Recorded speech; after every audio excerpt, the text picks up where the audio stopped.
সারা জীবন তো এটাই শুনে জামাতের আকীদা খারাপ। আরে ভাই, যারা জামাত করে সবার আকীদা এক?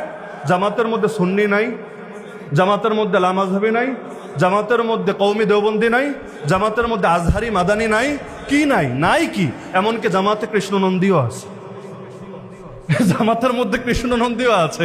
তো জামাতের আকীদা এটা নাকি ওই মুসলমানদের আহলে সুন্নাত ওয়াল জামাত বহির্ভূত আকীদা, মওদুদি আকীদা, যেটা ওনারা নাম দিয়েছে মওদুদি আকীদা। তো কৃষ্ণনন্দীর আকীদা এটা কোন আকীদা বলেন আপনারা পারলে?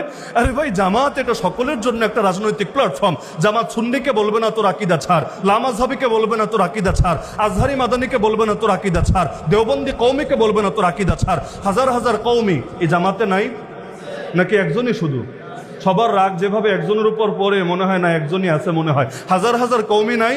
যদি থেকে থাকে একজন কওমি পারলে বলুক না যে জামাত আমাকে বলেছে তোমার আকীদা ছাড়ো, আকীদা পাল্টাও, এতদিন কোরআন হাদিস পড়ে যে আকীদা শিখেছো সেটাকে তালাক দাও। কোন কওমি হুজুর দাঁড়ায় বলতে পারবে এই কথা? একজনও পারবে না।